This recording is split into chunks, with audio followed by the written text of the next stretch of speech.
मैं सभी दमोह की जनता से अनुरोध करूंगा कि माननीय श्रीमती प्रियंका गांधी जी को सुनने के लिए यहाँ पे आए हुए हैं, हार्दिक अभिनंदन करें उनका, सब तालियां बजाकर।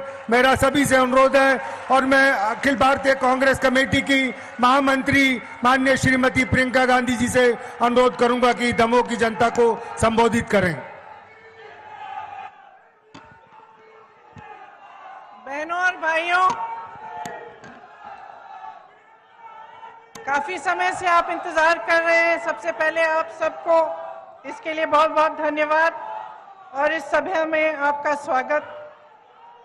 श्री कमलनाथ जी, श्री सीपी मित्तल जी, श्री सुरेश पचौरी जी, श्री रतन चंद्र जैन जी, श्री अजय टंडन जी, श्री प्रदीप खटीक जी, श्री ब्रिजेंद्र लोधी जी, श्री प्रताप सिंह लोधी जी, श्री विक्रम सिंह जी, श्रीमती ज्योति पटेल जी, आप सबका और सभी नेताओं का, सभी पार्टी के पदाधिकारियों का इस सभा में बहुत बहुत स्वागत। सबसे पहले मेरे साथ कहिए, भगवान जागेश्वर नाथ जी की,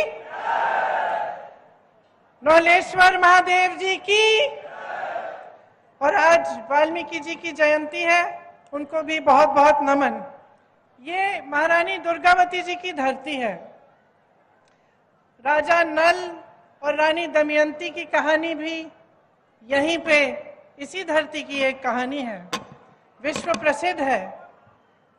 यहाँ से बहुत वीरों ने 1857 से लेकर आजादी की लड़ाई तक, देश की आजादी तक, इस देश के लिए बलिदान दिए, इस देश के लिए लड़े।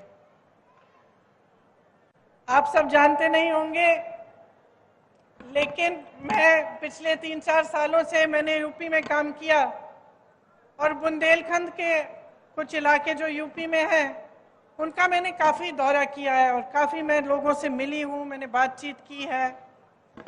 जैसे कमलनाथ जी ने कहा, एक समय में कांग्रेस ने एक बड़ा पैकेज दिया था बुंदेलखंड के लिए। आज परिस्थितियां कुछ अलग हैं, चुनाव का समय है। आपको आदत होगी कि जो भी नेता आता है, जिस पार्टी का होता है, उस पार्टी के बारे में बात करता है और दूसरी पार्टी की आलोचना करता है।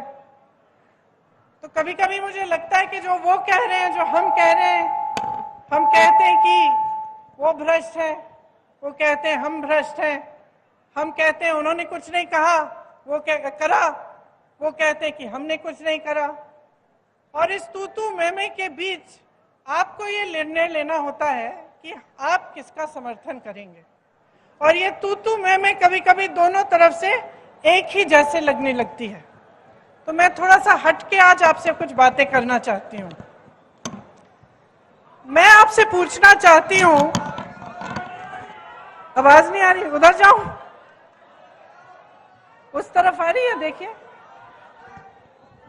अब आ रही है, अब आई, आ गई। तो इधर से बोलूं, उधर से बोलूं, चेक करिए, चेक करिए,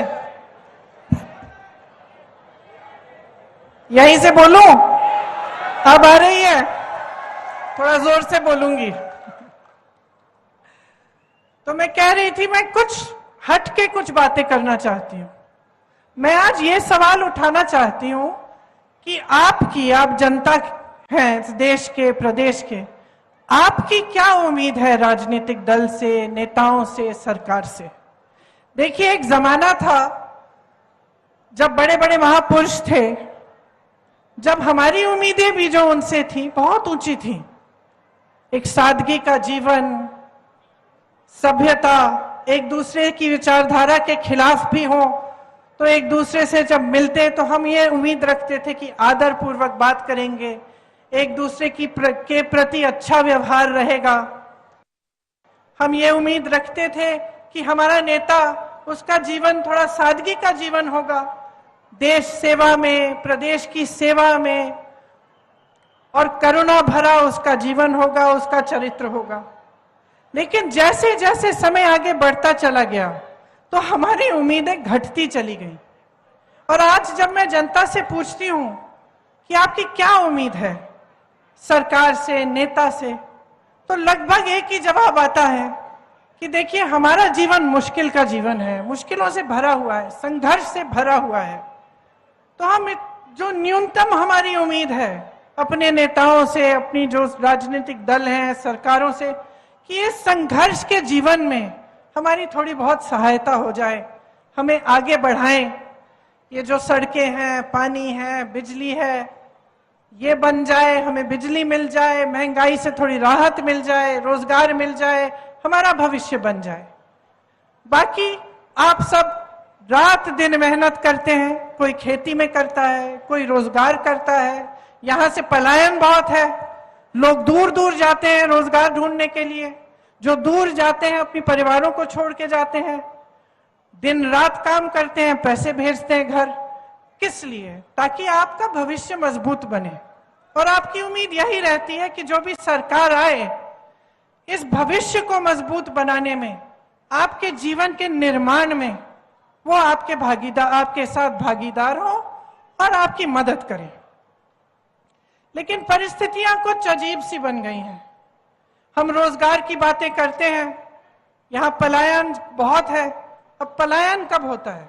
पलायन तब होता है जब अपने इलाके में, अपने जिले में, अपने प्रदेश में कम रोजगार मिलता है। तभी इंसान सोचता है कि भाई यहां मेरा कुछ बन नहीं रहा है, मैं शहर में जाके कुछ काम करता हूं, हो सकता है कि कुछ बन जाए। तो पलायन किस लिए हो रहा है? क्योंकि रोजगार आपको मिल नहीं रहे। और रोजगार क्यों नहीं मिल रहे हैं? आपने कभी सोचा है कि 45 सालों में सबसे ज्यादा बेरोजगारी आज है हमारे देश में। यहां मध्य प्रदेश की जो सरकार है, पिछले 3 सालों में इन्होंने 21 रोजगार दिए हैं। 21 रोजगार। अगर इतनी बेहाल स्थिति नहीं होती तो हास्य स्थिति होती कि एक सरकार जिसके पास सत्ता है, जो 18 सालों से सत्ता में है, वो मात्र 3 सालों में मात्र 21 रोजगार दे रही है। आप पुलिस वाले हैं, आप ध्यान से मेरी बातों को सुन रहे हैं। कितनी सरकारी नौकरियां खाली पड़ी हैं, कितने पद खाली हैं। यहां मध्य प्रदेश में जो स्वास्थ्य की व्यवस्था है, उसमें देखिए तमाम डॉक्टरों के पद खाली हैं। नौजवान हैं पढ़े लिखे, ऐसे नौजवान हैं जिन्होंने काम किया है, जिनके माता पिताओं ने बचत करके उनको मुश्किल से पढ़ाया लिखाया है, डिग्रियां हैं, भर्ती की प्रतीक्षा भर्ती की जो टेस्ट है वो भी किए हैं, लेकिन भर्ती नहीं होती। यूपी में मैं तो ऐसे लोगों से मिली हूं जिन्होंने 6 बार एग्जाम दिया क्योंकि घोटाले हो रहे हैं उसमें। तो एक तरफ से भर्ती भी नहीं होती, पद खाली हैं, उनको भरा नहीं जाता। जो रोजगार बनाने के माध्यम थे उनके बारे में आप थोड़ा सा सोचिए। रोजगार बनते कहां से थे? एक तो बड़ी बड़ी जो सरकारी पीएसयू होते थे, बीएचईएल, एचएएल, इस तरह के जो पीएसयू थे, इनसे बहुत रोजगार बनते थे। और सब चाहते भी थे कि सरकारी किसी बड़ी संस्थानों में ही हमारी नौकरी हो जाए तो हमें सुरक्षित, पूरा जीवन हम सुरक्षित रहेंगे, पेंशन भी अच्छा मिलेगा। आज स्थिति क्या है? जितने पीएसयू थे, जितनी बड़ी बड़ी जो देश की संपत्ति थी, वो अपने बड़े बड़े उद्योगपति मित्रों को सौंप दिए हैं कौड़ियों के दाम पे। तो रोजगार कैसे बनेंगे उनमें से? नहीं बन सकते।